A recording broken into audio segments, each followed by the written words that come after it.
మీ business ఏదైనా మీ ఊర్లో promotion చేయాలంటే అది సుమన్ టీవీతోనే సాధ్యం. ఇప్పుడే సంప్రదించండి.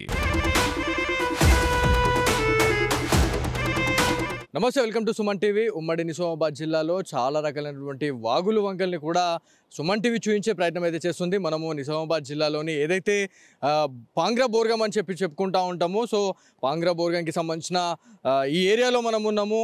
మన పక్కన చూసుకుంటే వాగులు వంకలు అనేటి పొంగి పొర్లుతున్నాయి అనేది మనం చెప్తూనే ఉన్నాము. సో చాలా ఏరియాలలో కూడా ఈ ఏదైతే నది పరివాహక ప్రాంతాల్లో ఏవైతే ఇండ్లు కావచ్చు, లేకపోతే కొంతమంది ఏవైతే నివాసాల కోసం ఏర్పాటు చేసుకున్న గుడిసెల్లో నివసించే ప్రజలు చాలామంది కూడా దాదాపు 150 నుంచి 200 మంది ప్రజలు కూడా ఈ నది పరివాహక ప్రాంతాలలో నివసిస్తున్నట్లు మనకు ప్రాథమికంగా తెలుస్తూ ఉంది. దాదాపు ప్రతి ఇయర్ కూడా ఇదే తతంగం. సో వర్షం వచ్చిందంటే వాళ్ళని డెఫినెట్లీ ఇక్కడ నుంచి ఇంకొక స్థలానికి షిఫ్ట్ చేసి ఒక షెల్టర్ ఇవ్వడం జరుగుతూ ఉంది అనేది మనకి ప్రాథమికంగా తెలుస్తూ ఉంది. మున్సిపాలిటీ అధికారులు, రెవెన్యూ శాఖ అధికారులు, ఏదైతే నిజామాబాద్ జిల్లా కలెక్టర్ ఆదేశాల మేరకు వీళ్ళందరినీ ఒక సేఫ్టీ ప్లేస్కి తరలించాలి అని చెప్పిన తర్వాతనే ఇక్కడ పాంగ్రా బోర్గంకి నియర్ బైలోనే ఒక ఫంక్షన్ హాల్లో ఇలా ఇక్కడ ఎవరైతే ఉన్నారో వాళ్ళని తీసుకుపోయి వాళ్ళని అక్కడ షెల్టర్ ఇవ్వడం జరుగుతుంది అనేది మనకు క్లియర్గా తెలుస్తుంది.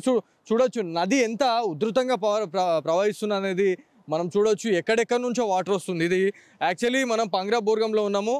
మంచిప్ప రిజర్వాయర్కి సంబంధించి మనం మాట్లాడుకుంటే ఆ ముంపు ప్రాంతాల నుంచి ఏదైతే ఆ వాటర్ అనేది ఇక్కడికి రావడం జరుగుతూ ఉంది. ఈ పాంగ్రా నుంచి పులాంగ్ నుంచి ఏదైతే మనకి గూపన్పల్లి బ్రిడ్జ్ కావచ్చు, ఆ నుంచి ముబారక్ నగర్కి సంబంధించి నియర్ బైలోనే సుజిక్ ఫ్యాక్టరీకి సంబంధించిన ఒక బ్రిడ్జ్ కూడా ఉంటుంది. ఆ ఏరియాలో కూడా ఏదైతే ఈ నీరు అనేది ఈ మురికి నీరు అనేది చాలా ఉధృతంగా ప్రవహిస్తుంది అనేది మనకి క్లియర్గా తెలుస్తూ ఉంది. చాలా ఏరియాలలో చెరుకట్టలు ఏదైతే మనకి కొన్ని కట్టలైతే అక్కడక్కడ తెగిపోవడం వల్ల రోడ్లపైకి వచ్చిన నీరుని కూడా మనం చూపిస్తూనే ఉన్నాము. ఈ వాటర్ ఏదైతే మనకి అంటే గేట్స్ ఎత్తేసిన తర్వాత చాలా వరకు ఈ వరద నీరు కూడా ఇక్కడికి వచ్చి స్టోర్ అవుతుంది అనేది మనకు తెలిసిన విషయమే. కాకపోతే మనకి రైట్ సైడ్ ఒక టెంపుల్ ఉంది. ఈ టెంపుల్ కూడా ప్రతి ఇయర్ దాదాపుగా అంటే సగంకి సగం ఇది మునిగిపోతుంది అని చెప్పేసి మనకు తెలుస్తూ ఉంది. దీంతోపాటు ఇక్కడ ఈ ఇండ్లు ఏవైతే ఉన్నాయో ఈ ఇండ్లలో మొత్తం వాటర్ వస్తాయి. ఆడ మనకి గుడిసెలు